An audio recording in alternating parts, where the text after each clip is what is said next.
Hey there, internet friends. Welcome to That D Plus Show. Class is in session for the only show from that nerdy site that lets you know what kind of quality to expect right from the name. I'm your host, Trevor Starkey, and each week we dive into a different Disney Plus offering and discuss its history, how it holds up today, and our general impressions of the thing. If you like the show, we would love it if you like, subscribe, rate, review, share the podcast with friends, all that fun stuff. Joining me today, we have Frank Bizzani. How you doing, Frank? Doing good. Excellent, excellent. And we are going to be talking today all about Free Guy, which after we recorded last week's episode, you were like, yeah, Free Guy's coming to Disney Plus. And I was like, that was one of my favorite movies of last year. It makes sense that it's coming to Disney Plus because obviously it was a 20th century Fox movie that basically like got absorbed in the deal. I guess I say it makes sense. I would have anticipated it to go to Hulu as like one of their more like adult offerings, but on Disney Plus, I'm here for it. So that is why we decided to pick it for this one, because it figured it would be a fun one, and I will relish any opportunity to go back and revisit that movie. Just before we dive into some of the history stuff, just kind of broad strokes, what'd you think of the movie?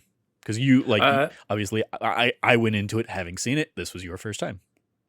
Yeah, I missed it when it was in theaters, and then now that it was on Disney Plus, I was excited to check it out because I have heard good things about it going in, and I enjoyed it. Like I thought it was a fun time. It like not necessarily every joke landed for me, and there's sometimes it kind of even felt like long in some parts, in maybe for me a little bit, but there was also, and it's just a good fun time, and like there was a lot of funny jokes and like references, and there's a lot of things that I was like surprised by because I think not to get necessarily too deep into it, but I know one of the things I thought like, oh, it could be like pandering to, even be like, oh, gamers or whatever. But I felt like there was a lot of like real and actual like references in there and even just like actual people and like things I didn't necessarily expect to see. Mm-hmm. Yeah, that was one of the things I know when Cameron and I talked about the movie, because there's also, if you want like more thoughts aside from this podcast, there's a whole spoiler cast that Cameron and I did last year on That Nerdy Site show for this movie. And one of the things like that Cameron I know was annoyed by was like, oh, the number of like, Twitch streamer celebrities in the thing, like, Ninja and Pokemon and stuff like that. And I was like, I mean, sure, but they're in there for like such a small snippet. And honestly, I would prefer there being like real people in there as opposed to like a montage of like, this is supposed to be a streamer guy, kind of like, Yeah. like it adds a little bit more like credence and believability to like it, to see it reflecting like actual gaming culture and stuff. And it being like, like even though I don't think I'd ever seen Pokimane like prior to this movie, like when she popped up, I was like, oh, that's probably Pokimane. And sure enough, like that's like that's who it was. Like, so like even though I don't know like her spot in the Twitch space, I still knew her name, and I knew like I knew I could like identify her based on kind of like enough contextual clues. So like I like that, and they only go back to those people like a couple times for like, quick little hits. So like when Cameron was like, oh yeah, like it just spends so much time, I was like, it's probably less than 30 seconds, Cameron, like calm down. Yeah, because I'm kind of with you where like it just kind of like it was fun to see, even though I'm not like fans of a lot of like them in particular. Mhm. It's just like it's still, I recognize them and it's fun to see. And like, I mean, that's also just kind of how the culture is at this point, where like they would be streaming and reacting to things, especially Yep. if you're like if this is the biggest game in the world, right? Yep. Like, oh, like we see that with like GTA Online, and like when like the RP stuff takes off, everyone's doing it, and like it's just kind of how it goes. Yep. So I think that's like it just kind of makes it feel real in some ways. Yeah.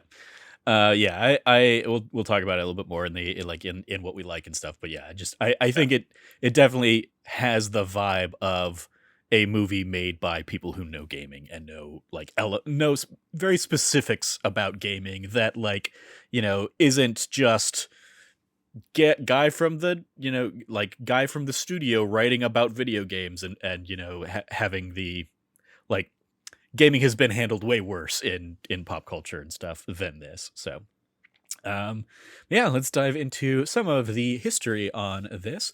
Originally released last year, August 13th, 2021.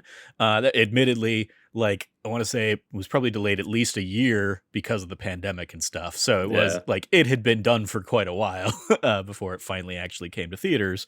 Um, and it, yeah, it was. I think it was one of the first. I think it was maybe like the second or third movie back that I ended up seeing. I think the first one I saw back was like In the Heights. Um, but yeah, this was. I mean, this was pretty early on, like getting people back into theaters last year after like boost after vaccines and stuff had gone out. So yeah.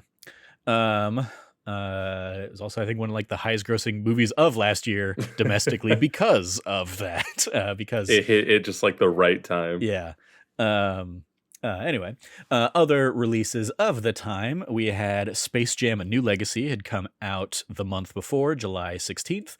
We had Jungle Cruise came out July 30th. The Suicide Squad came out August 5th.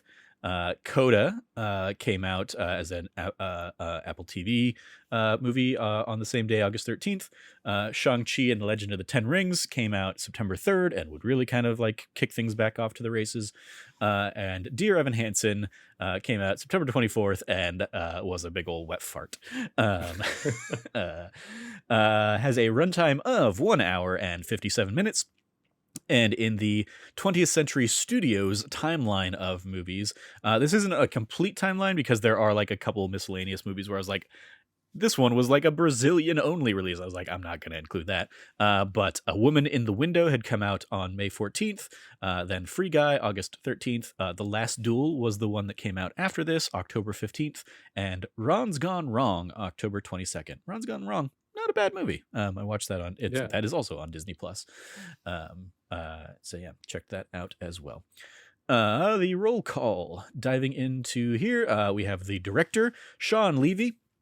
One of his earliest credits that jumped out at me was he directed a few episodes of The Secret World of Alex Mack, as well as Animorphs, those TV shows from the 90s. He was also one of the primary directors of the famous Jet Jackson, as well as Jet Jackson the movie. He directed Big Fat Liar. He directed the Night in the Museum series of movies. Directed a couple episodes of Stranger Things, and one of his upcoming projects still to come is The Adam Project, which I've seen a trailer for on. It's a Netflix movie, also starring Ryan Reynolds. The premise seems to be like Ryan Reynolds as like a future space person or something, going back in time and meeting his like young kid version of himself. And That sounds interesting. In order to somehow save the universe or something like that. Yeah. The writers of the film, we have Matt Lieberman, who wrote the original story as well as the screenplay. He had also worked on the Christmas Chronicles movies, which are, I believe, the Kurt Russell as Santa Claus series of movies. He wrote the 2019 animated Addams Family movie. And then after this, he also wrote the animated film Rumble, which I believe was like a WWE, it's like a WWE produced thing, but I don't think, apart from like a couple of the actors, it's like a significant tie into WWE. But it was like in kind of their ecosystem somehow. I'm pretty sure that like bombed miserably because it came out like end of last year. I think it came out like December of last year, basically, and just got itself eaten. I think it came out maybe only to Peacock or something like that when all was said and done. But yeah, Zac Penn also worked on this on the screenplay. One of his earliest credits was, and I didn't catch, or I guess I just didn't know this, was the movie Last Action Hero. He also wrote the Inspector Gadget movie from 1999 with Matthew Broderick. Probably better known for working on X2 and X-Men The Last Stand, as well as the Incredible Hulk film and the original Avengers. And most recently, he worked on the screenplay version of Ready Player One. Starring, of course, we have Ryan Reynolds as the titular Free Guy. Of course, known from things like Van Wilder, Two Guys, a Girl, and a Pizza Place, The Green Lantern, Deadpool. After this, he would go on to do Red Notice, was one of his movies last year. Another Netflix kind of big budget film. And as I mentioned earlier, The Adam Project is still to come. Jo- He was also in Buried, where he gets buried in a coffin 6 feet yep. underground, and that's the whole movie. Yeah. Jody Comer as Millie / Molotov Girl here. Emmy Award-winning actress for Killing Eve, who I think like this was really the first thing I recognized her from. Because I've not watched Killing Eve. And she came out in this, and I was like, she was really good. Yep, same. She is also Rey's mom in the flashback in Star Wars: The Rise of Skywalker. So little, cameo in that movie, blink and you miss it kind of thing. And she was in The Last Duel as well, following this. Lil Rel Howery playing Buddy was in Get Out, and then in 2021 alone, he was in Judas and the Black Messiah, Tom and Jerry the movie, Bad Trip, Fatherhood, Space Jam: A New Legacy, Vacation Friends, and National Champions, and this, like all last year. He had a very busy 2021. I certainly remember seeing like Space Jam: A New Legacy and then this, and being like, wow, he's just having a good month there. A funny little standout in both. Admittedly, I like him way more in this than I did in Space Jam, but it's because Space Jam: A New Legacy was just a bad movie. Joe Kiri playing Keys, probably best known as Steve Harrington from Stranger Things. He was also in the film Molly's Game. Utkarsh Ambudkar as Mauser. I didn't catch this, or I didn't know this until after talking about it with Cameron in our spoiler cast. But he's in the original Pitch Perfect.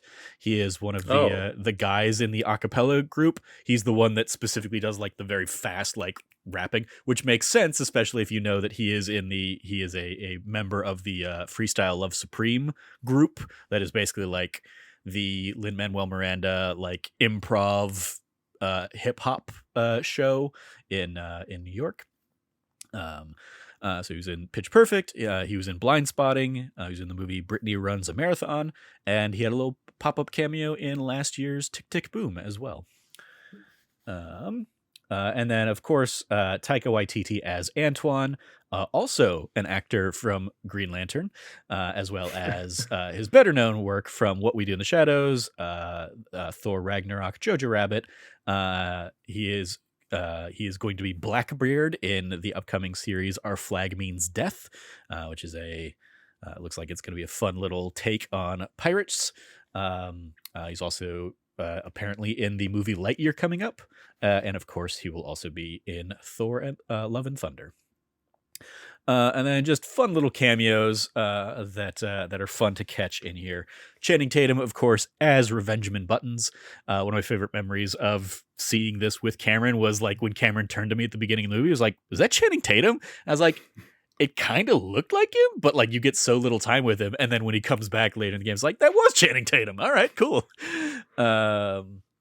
Hugh Jackman playing the voice of the masked player in the alley that gives Molotov Girl kind of the tip on the stash house.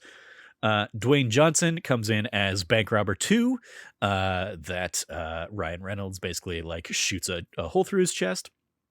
Tina Fey is in there as the vacuuming mom that is going to be severely traumatized by looking at that sock. John Krasinski is in there as the silhouetted gamer, basically the one non-gamer cameo in the gaming montage, where he's just kind of doing his big Boston accent about shooting NPCs. Alex Trebek as himself in sadly his last credited role as himself as the host of Jeopardy, and then a fun little Chris Evans cameo at the end of the film. On the gaming side, in addition, we have additional gaming cameos.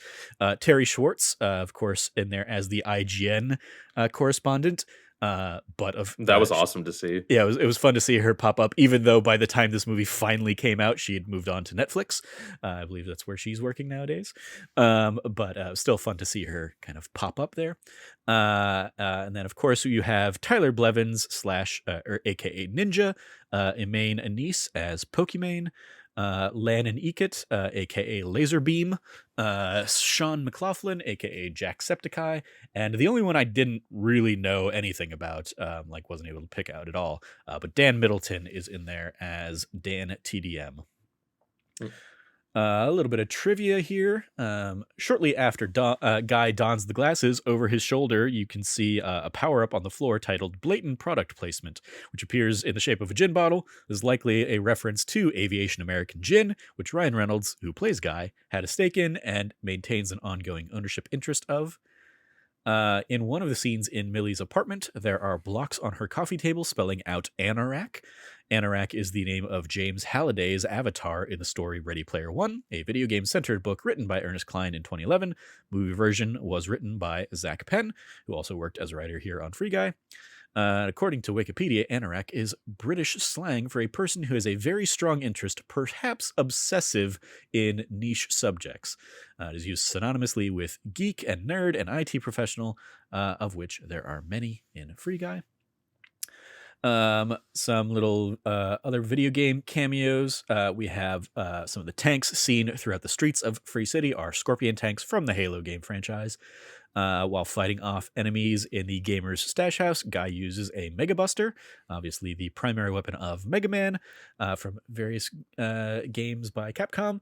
Mega Man is the main hero of the eponymous franchise, known for stealing the weapons of enemies he defeats, much like Guy did in kind of that instance. Yeah. And in his climactic fight against Dude, Guy uses multiple weapons from other movies and video games, including Captain America's shield, Hulk's fist, the gravity gun from Half-Life 2, portal gun from Portal, the Rainbow Smash pickaxe from Fortnite, and of course, the Star Wars lightsaber. 3 of director Sean Levi's 4 daughters appear on screen. They play tween gamer and foul-mouthed little sister, the 2 girls that are like, just smoke his ass. Yeah, I thought that was super funny. You know, she's like, I told you to just smoke him. Yeah. And then I think their older sister is playing the big city dreamer, who's like, life in a big city or whatever.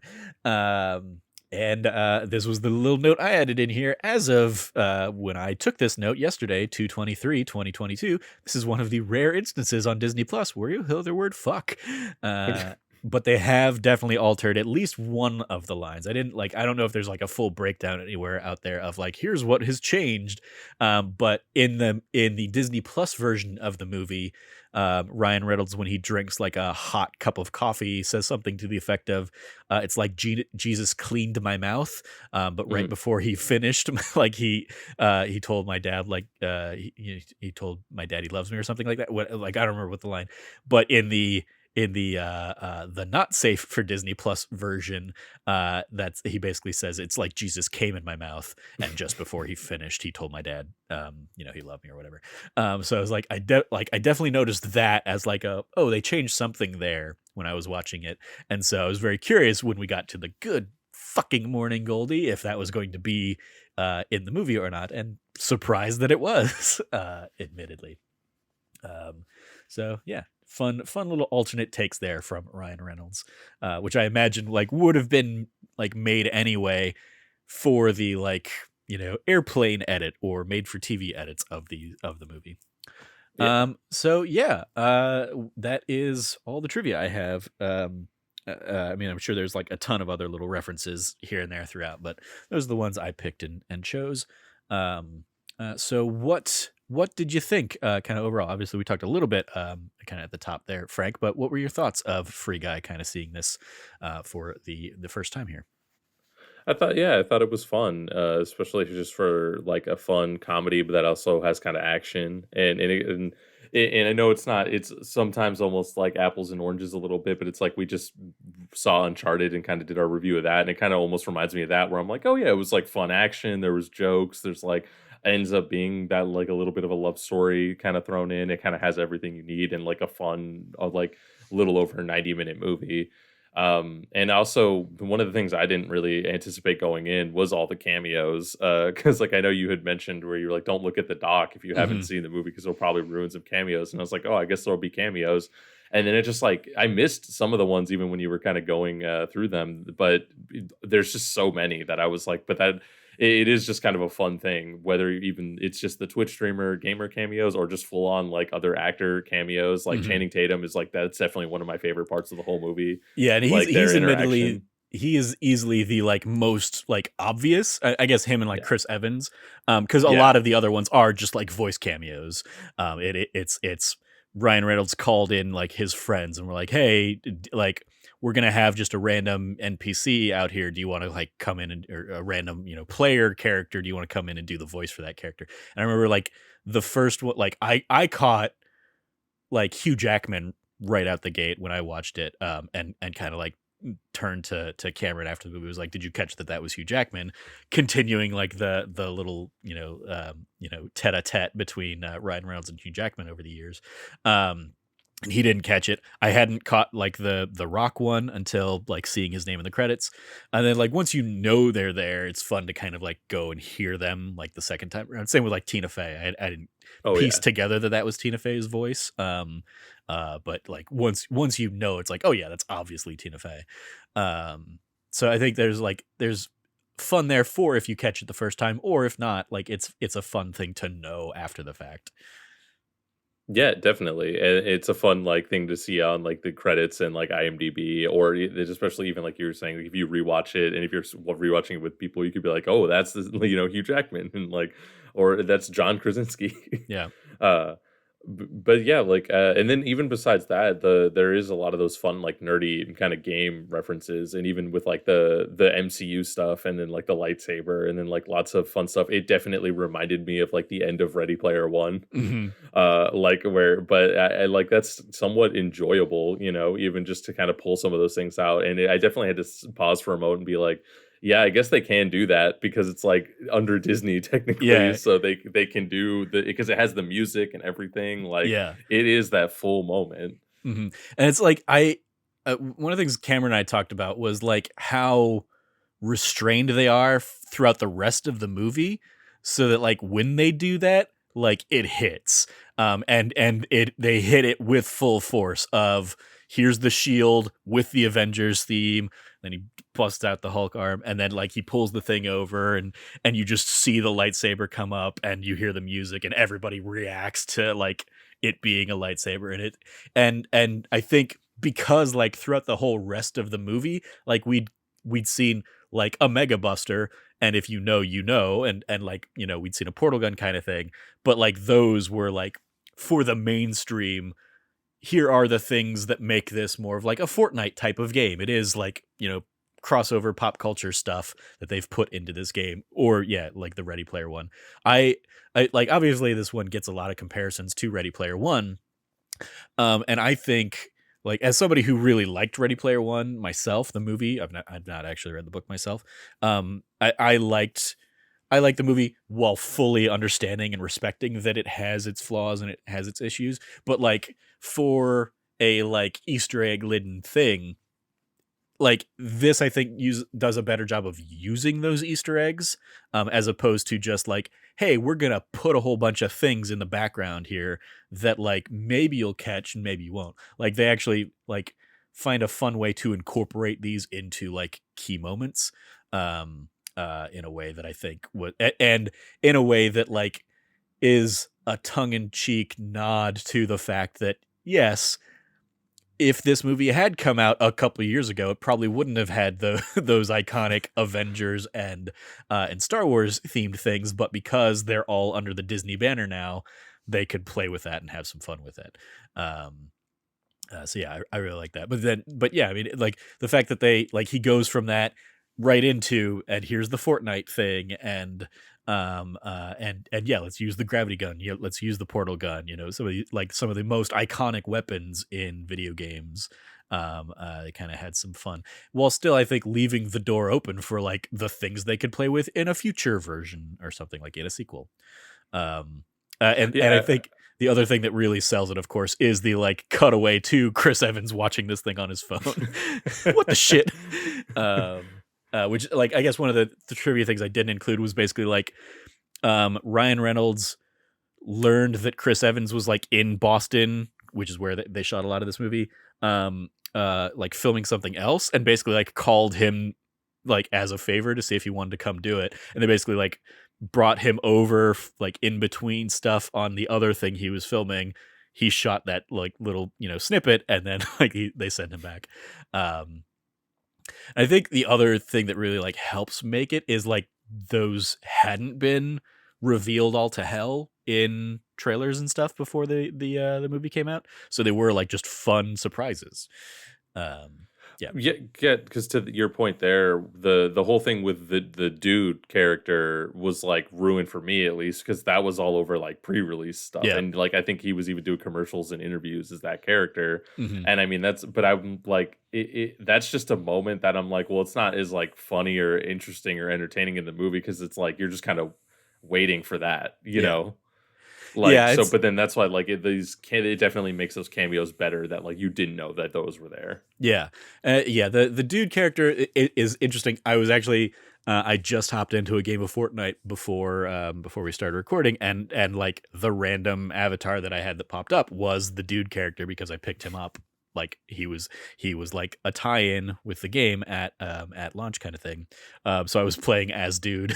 um, not with the rainbow like unicorn thing or whatever, or llama thing, um but yeah, it was like I they didn't show him for a long time, but then like in the like the week or two before release, they started like including him in trailers as like a here's the big bad that guy's gonna have to fight, and it was like, okay, well that's like interesting, I guess.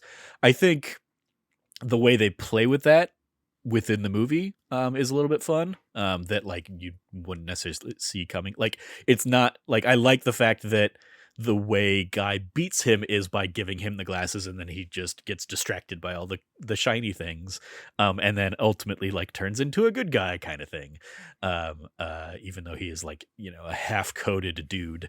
Yeah. um so I liked it, but yeah, it was one of those like, oh, it would have been a little interesting to have seen that not be kind of shown off in some of the marketing material and stuff. Um, I will say like, admittedly, as much as I love like all the video game stuff, one of my favorite jokes in the movie is the like, "And what about gun violence, Molly? Do you have a lot of or Millie? Do you have a lot of gun violence?" "Yes, guy, it's actually a huge problem." He's like, "Oh, I was not expecting that." I thought that was a great like rule of threes kind of setup of like, here's this that you don't have, here's this that you don't have. How about this? Oh yeah, no, that sucks. And it being gun violence was very very on the money for 2021.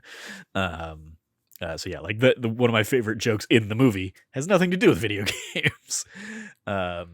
Yeah, so what any fun favorite moments that we haven't touched on? Yeah, I think we touched on it a bit already, but my favorite moment I think is the kind of the interaction between Ryan Reynolds and Channing Tatum that happens like in his Mhm. like hideout like Yep. safe house.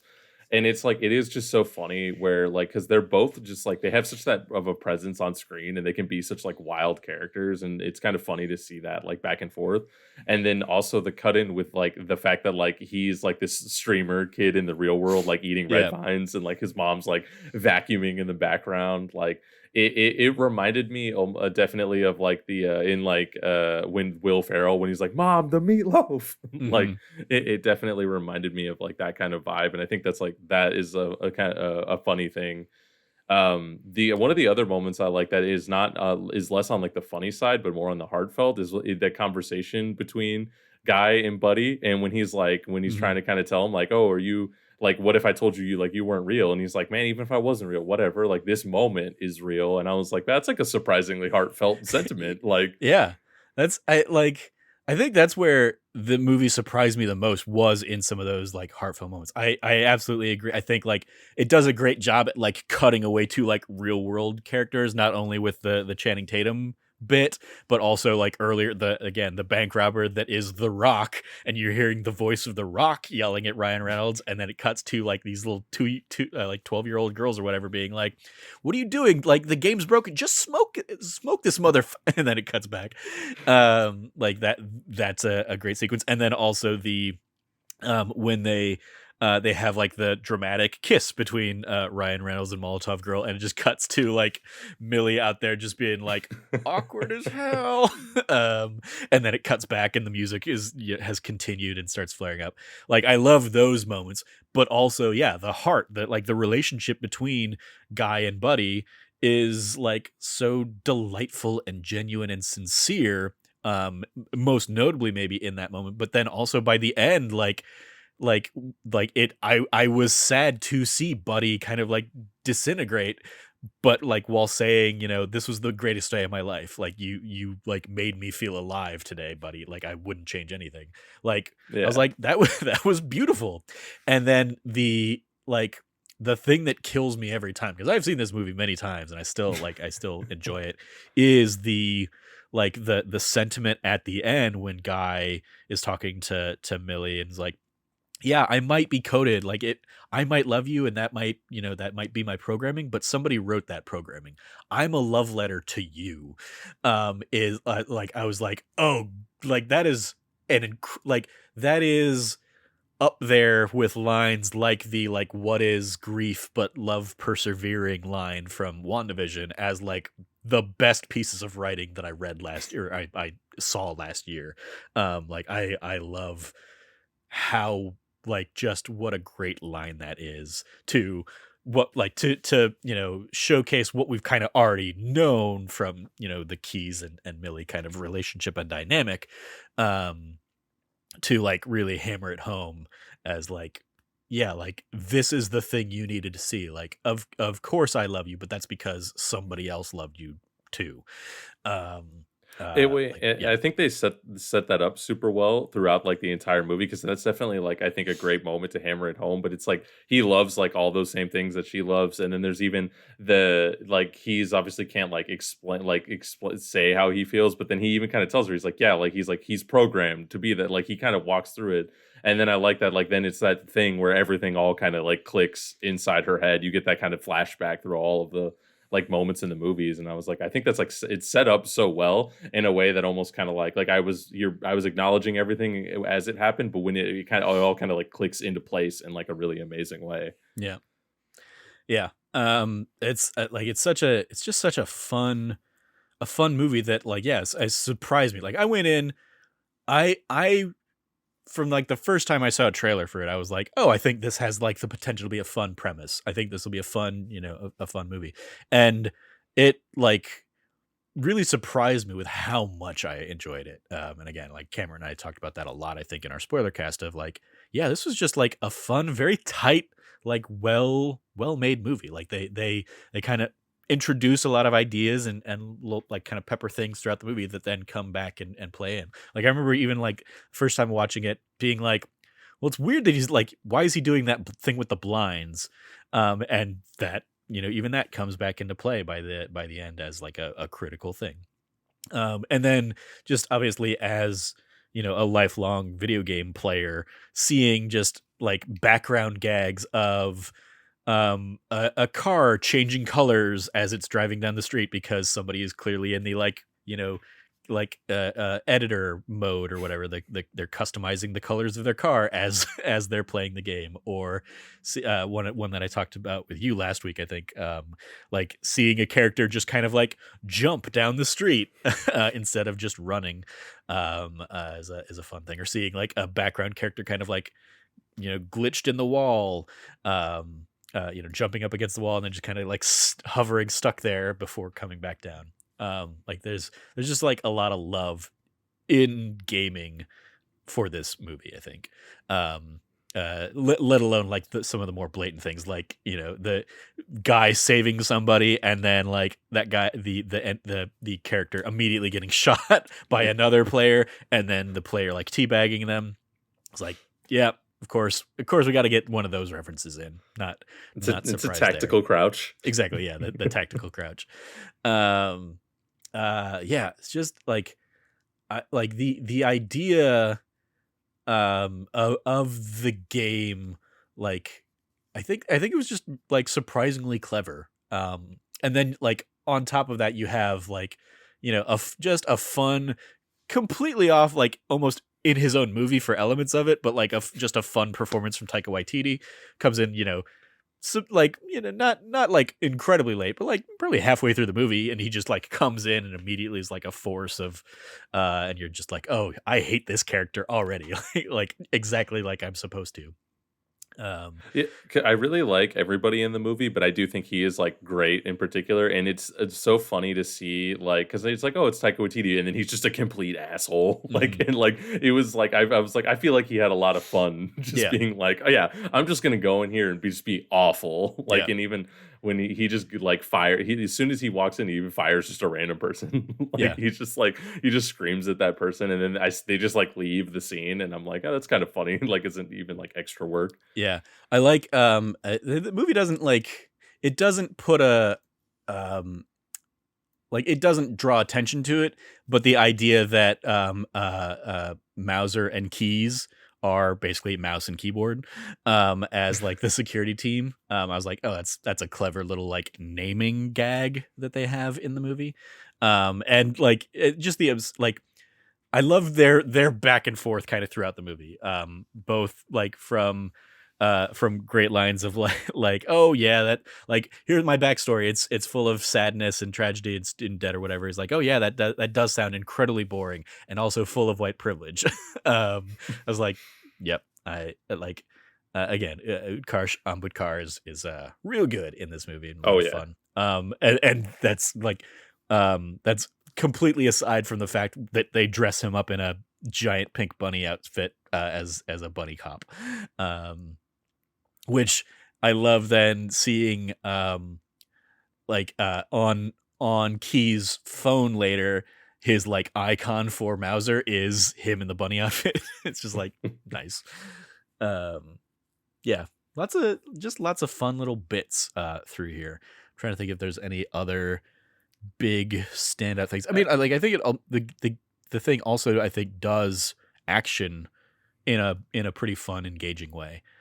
Yeah, Um, the weapon swapping is like a cool effect of just like even when she pulls out like an RPG, just mhm. like they're just reaching behind you and pulling it out, and I'm like, it's kind of funny because like we're not of the player, so we don't see like a weapon wheel, but that's basically just what that's like. Like you're just Yeah, materializing an RPG out of nowhere. yeah. I mean, and we do see that UI a couple times throughout the game or throughout the movie where like it is like yeah, it's a little scroll thing on the bottom of their screen or whatever. So yeah, they just like you can envision the character just going through and then like yeah, selecting the RPG, and that's how for dramatization purposes they present it. Same with like the I liked the idea that like the money is just like they grab it through the ATM kind of machine, and like that even the NPCs do have money, but they're programmed to not have enough money for things. But then he It's does too go real. he goes and buys those very sexy shoes. And even that, like I love that like like that sequence of like them in the building and climbing to the top building or whatever that kind of like is introducing him to a lot of these things.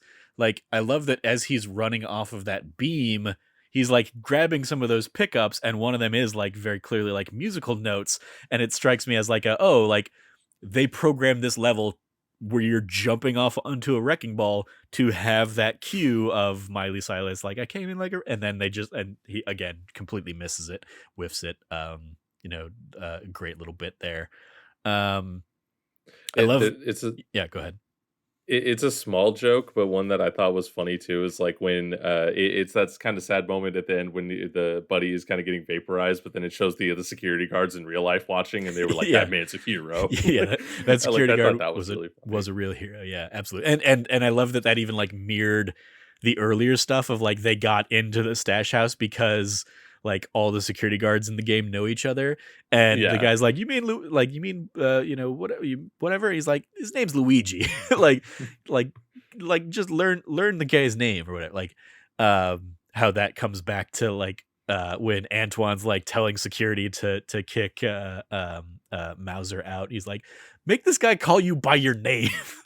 um I was gonna say I love the just again I think little moments. Oh shoot, it was there and then it's gone. Um, yeah, I can't pull it. Um, I mean, there are definitely a lot of just little beats throughout the movie.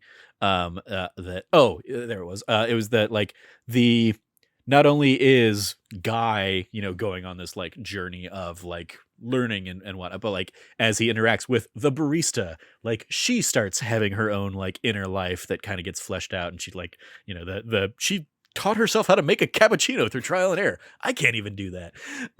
Or the bombshell character who writes a searing indictment on the patriarchy. Like I love just like the little hints of the larger world that like Guy is influencing within the game. Just a fun little like web that is being kind of sprung out there. And yeah, I think that like even that is doing an interesting job kind of like like when he goes and offers or like and orders coffee, like that is doing so many different things throughout the movie. One, it's giving you a funny little Ryan Reynolds joke, but two, it's setting up that like black coffee cream 2 sugars is the order, that is clearly coded in because it is the order that Millie loves.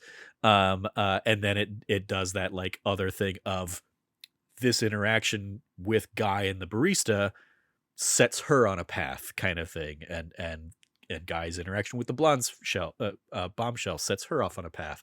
And so like when we see those characters again later on, they say like, I want to yeah, I want to make a cappuccino. No, a goddamn difference.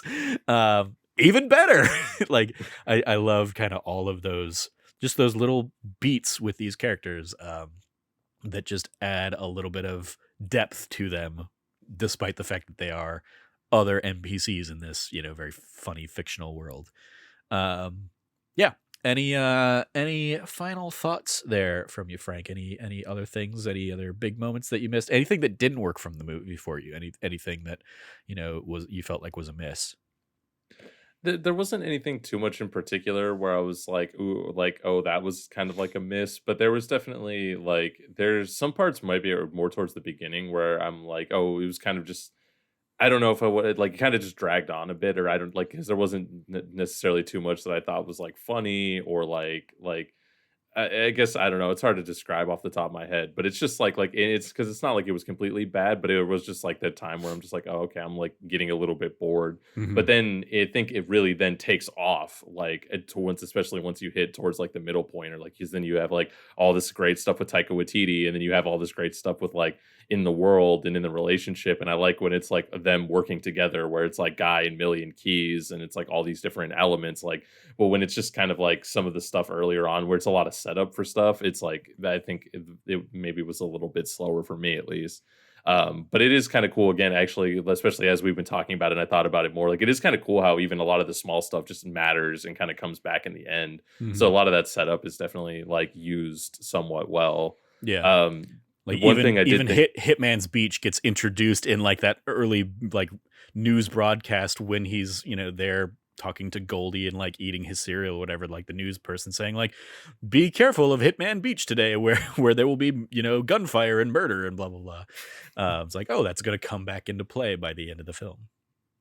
Yeah, yeah, and, there's a lot of, like, little cool things like that, that and it one because one thing I even thought was a little bit cool when you think about it too is, there's, like I love, like, the both the cafe and then also, like, the ice cream place are almost like places that, like, only NPCs hang out, Mhm. like, so I thought that's almost interesting if you're like, there's just parts of the world where there's no missions, so nobody goes there and does anything, and then that's where the NPCs just, like, hang out, and even her as a player is like, "I've never even seen this before," like, and Yeah. it's like, yeah, well, why would you ever go over to that part of the map, right? Yeah. Uh, Yeah, eh indeed. And there's also like I didn't check to see if they're included on Disney Plus, but I have the Blu-ray of the movie, and there are like even there are a couple like deleted scenes. Because like one of the things when they're going through like here's Guy's normal day, and like it's basically like a flow chart of like his routine. Like one of them is like go to the beach with like go for beers at the beach with Buddy. And like there is a deleted scene that is basically like that moment, that ends up it ended up getting cut, for probably pacing and time or whatever. But it is like just another little beat in like the repetition of his day that kind of like, gets broken off when he meets Millie. It's I mean like I'm a sucker for like the Wally moment as well, of like, oh, they've rebooted him, he's forgotten everything, but like the kiss, wakes him back up to it and brings him back. Which I think like I think like I like that moment because I'm invested in these characters as well. But I think also like the the music really sells it too, I think, because I really like the score for this. In addition, like not Yeah. just the like the Mariah Carey fantasy song that continues to play throughout, but in that moment, also like the visuals of like this giant web that we'd seen kind of in the files that Keyes was showing of like, this is what his code looks like kind of thing, seeing that like, explode behind his head kind of thing, and right after she has shot a rocket launcher at some cop cars. Yeah. Yeah, lots of fun in this one. Real good fun movie for me, that is definitely gonna like kind of sit in there in my like, oh, this is like comfort food watching for me, um like up alongside movies like Stardust. um just little fun action, romance, comedy. Kind of hits a whole bunch of little buckets there. Yeah, it Yeah, like is like the MCU in those ways. It just hits all the exact buckets of like making the perfect movie, and then you just kind of get in and get out. yeah. It was one of the things, I one of the other things I was I oh surprised yeah. there wasn't a sorry. I was surprised there wasn't like a post credits that like set up for like more. And again, obviously it's a comedy. It makes sense to just one and done. But I was like, I could see them continuing with this, like It's and doing more. I mean like one of the things I think, like the Sunday the movie came out or something like that, like Ryan Reynolds tweeted out something to the effect of like, we've been doing and like excited for this movie for such a long time, and like today is the first time we got a call from Disney about like making a sequel and turning this into a franchise movie, because it like there is a whole element of like, one of the whole themes of the movie is against franchises and like make new things. So there is a fun little element of that. So I think I don't think they thought it had like franchise potential really. Otherwise, yeah, they probably would have thrown in some kind of like little tease there of like Antoine, coming back for Free City 2 or something like that to steal whatever. Yeah, I am hopeful that they do a sequel with it, but like it'll also be like, I'm very curious what direction they would take that sequel, um, to kind of like still have and bring in all these like fun characters and stuff like that. Like what does that look like, especially when you have like, yeah, Guy's whole like undercurrent was like looking for the girl of his dreams or whatever, and sure, he's broken out of that, but he's still like, there is still like that innate want of his character. And like, so like is like the sequel going to be about, oh, let's create an AI for Guy or something like that in the world or whatever. But yeah, it's like it was very much a uh I just don't think they anticipated reception and the money to be good on enough, because there it's as I will say, especially like there have been a lot of the 20th century studios movies that were basically like these were already in development when Disney bought Fox, and they've had a very hit or miss track record in like how much they actually support those products. I mean, like one of the other ones I mentioned, like Ron's Gone Wrong, was like barely promoted before launch and was on Disney Plus like by Thanksgiving. It was like a month later it was already on Disney Plus. So they didn't put like anything behind that getting like a theatrical release or whatever. And they've had a lot where they've just kind of been like, we're just gonna like put this out there and like not really care about it. So I think there is probably like an element of Disney wasn't fully behind it until it kind of like proved itself and kind of found an audience and had like the good word of mouth that it had. And it is One of the things I was gonna say is like, and I think I pulled this from like another review of it, but it is very fun in that this is a movie, much like I would say like Deadpool or even Detective Pikachu, where like you can feel that Ryan Reynolds cares and like wants this to be a good movie. So he's not just being like quippy Ryan Reynolds, he's actually putting some heart and like emotion behind it as well. And I think that's when he's doing his best. So yeah. So let's dive into the report card and grade it from A plus to F.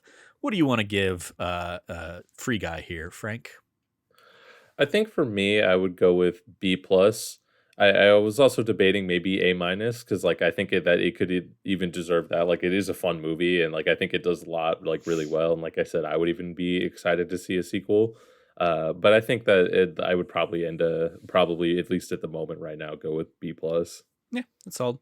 Yeah, like I said, this was one of my favorites of last year, so it's gonna get an A plus for me. I just have a really fun time with it. I'm a sucker for these kinds of movies. They're like right in my wheelhouse, and they have like just a fun mix of comedy, humor, touching on topics that I like very much enjoy, and some heart behind it too. Um, so yeah, shout out to that. Extra credit, other suggestions if you like this. The movies that Disney Plus will recommend to you are Jungle Cruise, Night at the Museum, Battle of the Smithsonian, The Sorcerer's Apprentice, National Treasure, National Treasure 2, Book of Secrets, A Wrinkle of Time, and the last one that they recommend, but I will say do not actually watch this, is Artemis Fowl. We have a That D Plus show on Artemis Fowl. It is a terrible movie. I do not recommend it, but Disney Plus is going to try and like send you that way. Don't listen to them, friends. Especially as like in response to this, like Artemis Fowl is like at best a movie for like 5-year-olds or something like that. Like it is not a good movie and would absolutely not be a good companion piece for Free Guy. So yeah, don't do that. Don't subject yourself to that. Extracurriculars. What are you watching? Anything else on Disney Plus, or anything in the streaming space? I guess, Frank. Anything else you watching out there? Not too much at the moment. We just finished up Peacemaker on HBO Max, Yep. and so that was amazing. But now that that's kind of wrapped, and then now that I've seen Free Guy, which I was kind of waiting for, I think that's kind of everything I've seen at the moment. Yep. Cool. Yeah, I don't think there's anything else on Disney Plus that I've sat down and watched myself recently.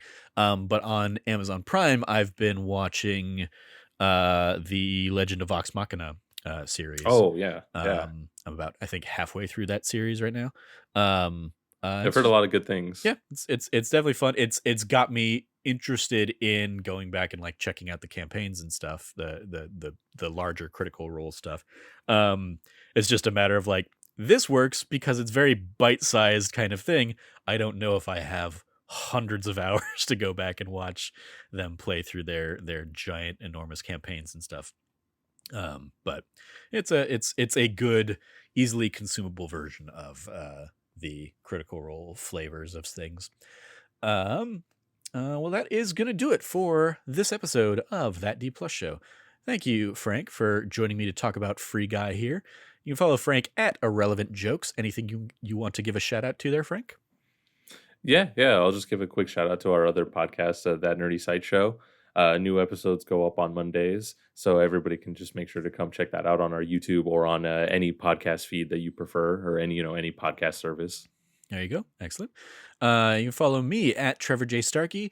I will echo that shout out as well as give a shout out to That Bond Show, which is our weekly, every Saturday, our kind of limited run series where we're watching every Bond movie in the James Bond cinematic universe of things.